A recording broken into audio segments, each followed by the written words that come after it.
الحمد للہ نحمده ونصلی علی رسوله الکریم اما بعد۔ گزشتہ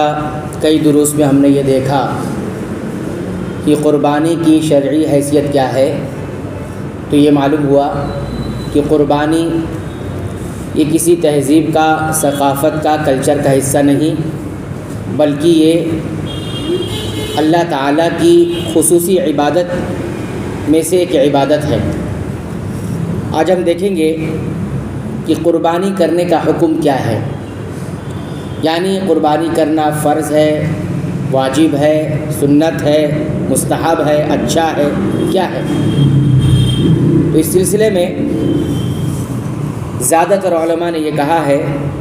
کہ قربانی کرنا یہ ایسی سنت ہے جس کی بڑی تاکید آئی ہے۔ رسول اکرم صلی اللہ علیہ وسلم نے اس پر بڑا زور دیا ہے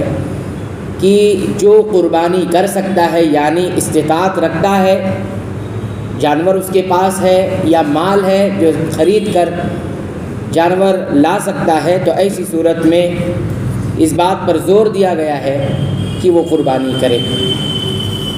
اس سلسلے میں کئی ایک حدیث ہے۔ پہلی روایت آپ حضرات کی خدمت میں رکھی جا رہی ہے۔ اس حدیث کو امام مسلم رحمۃ اللہ علیہ نے اپنی صحیح کے اندر نقل کیا ہے،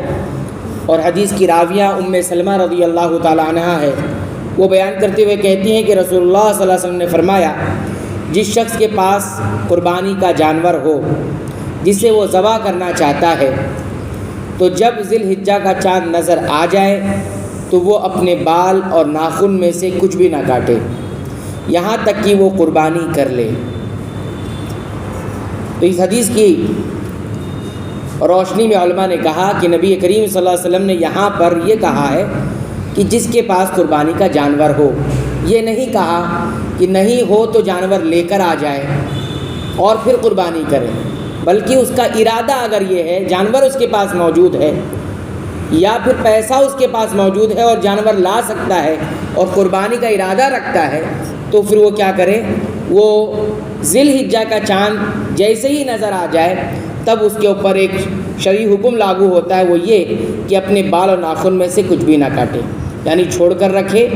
اور جب تک قربانی نہ کر لے جب تک وہ نہ بال میں ہاتھ لگائے، یعنی اس کو نہ کاٹے، اور نہ ہی ناخن کاٹے۔ تو یہاں پر قربانی کا ارادہ کرنے کی بات کہی گئی ہے، تو جو چیز واجب نہیں ہوتی ہے اس کو ارادے کے ساتھ جوڑ دیا جاتا ہے، اور اگر واجب ہوتی ہے تو حکم دیا جاتا ہے کہ یہ کیا جائے، آپ کے ارادے پر وہ چیز موقوف نہیں ہوگی۔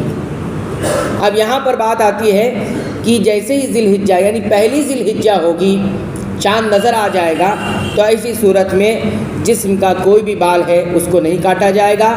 اور اسی طرح ناخن بھی تراشے نہیں جائیں گے۔ اور یہ حکم کب تک رہے گا؟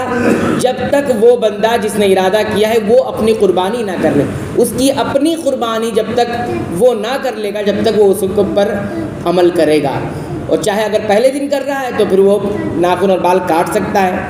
دوسرے دن، تیسرے دن، چوتھے دن، اس طرح جب وہ کرے گا جب اس کے اوپر یہ حکم جو ہے اس سے اوپر سے ہٹے گا۔ بہرحال اور ایک بات یہ بھی ہے کہ یہ کیوں نبی کریم صلی اللہ علیہ وسلم نے کہا ہے کہ ناخن اور بال کو چھوڑ کر رکھے، اس کو ہاتھ نہ لگائے، یعنی کاٹے نہیں۔ تو اس کی حکمت علماء نے ذکر کی ہے کہ یہ احترام کے طور پر ہے، تاکہ جو لوگ حج کے لیے نہیں جا سکے وہ بھی کچھ نہ کچھ حج کرنے والوں کے عمل میں شریک ہو جائیں۔ یعنی کیسے؟ جیسے حاجی احرام کی حالت میں بال اور ناخن نہیں کاٹتے، ویسے ہی قربانی کا ارادہ رکھنے والے کو بھی کچھ دنوں کے لیے ان چیزوں سے رک جانے کو کہا گیا ہے، تاکہ وہ بھی اللہ کی عبادت میں خصوصی شریک ہو جائے۔ جس طرح حاجی شریک ہو جاتا ہے، اس کی حالت احرام میں ناخن اور بال کاٹنے سے ممانعت ہے، ویسے یہ بھی کیا ہو جائے گا، ان کے ساتھ اس عبادت میں اس طور پر شریک ہو جائے گا۔ اور بھی حکمت یہ بھی بتایا گیا کہ وہ قربانی کے احترام میں یہ چیز بھی ہے کہ وہ جانور جس کو قربان کیا جا رہا ہے، اللہ سے قریب ہونے کے لیے اس کی عزت بڑھی ہوئی ہے، اس کا احترام میں انسان کو یہ حکم دیا گیا ہے کہ اپنے ناخن اور بال کو نہ کاٹے۔ ناخن اور بال کو کاٹنا گویا کسی کے احترام میں جو ہے کمی کرنا ہوتا ہے، جب اس کو روک دیا جاتا ہے تو یہ کسی چیز کے احترام کے لیے ہوتا ہے۔ تو بہرحال یہ بات یہاں معلوم ہوئی کہ قربانی کا حکم بہت ایسی یہ سنت ہے جس کا تاکیدی حکم دیا گیا ہے، بلکہ ایک حدیث میں اس طرح سے اس کو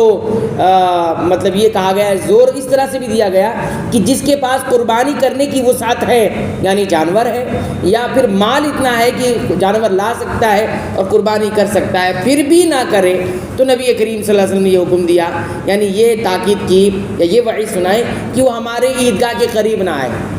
عیدگاہ کے قریب نہ آئے۔ معنی اس کا یہ ہے کہ وہ اس کو نیک لوگوں کی فہرست سے دور کیا جا رہا ہے، اس عمل پر بھی ایک چیز ہونے ہوتے ہوئے بھی کیوں نہیں کرتا ہے، قربانی کی وسعت ہوتے ہوئے بھی قربانی کیوں نہیں کرتا ہے۔ بہرحال تو یہاں پر دو بات ہمیں معلوم ہوتی ہے، ایک بات تو یہ کہ قربانی سنت ہے اور موقت سنت ہے۔ موقت کا مطلب یہ ہوتا ہے بڑی تاکید کی گئی ہے، زور دیا گیا ہے، نہیں کرے گا تو بہت اچھا عمل نہیں کر رہا ہے، وسعت ہونے کے باوجود بھی کوئی قربانی نہیں کرتا تو کوئی اچھا عمل وہ نہیں کر رہا ہے، بلکہ ایک تاکیدی حکم کو توڑ رہا ہے۔ لیکن جو غریب ہے، نہیں کر سکتا، جانور کی وسعت نہیں ہے، پیسہ نہیں ہے، تو اس کے اوپر کوئی ایسی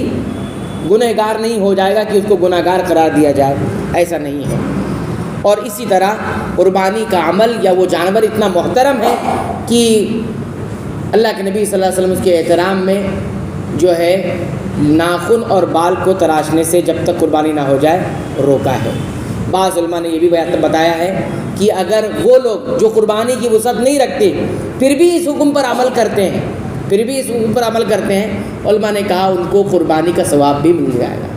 قربانی کرنے کا ثواب بھی مل جائے گا۔ ایک تو یہ کہ حاجیوں کے ساتھ وہ اس عمل میں شریک ہو جا رہے ہیں، ایک دوسرا یہ کہ اس حکم پر اس لیے بھی عمل کر رہے ہیں کہ ایک چیز نہ ہو سکی لیکن ایک چیز پر تو عمل ہو رہا ہے کہ ہم ناخن اور بال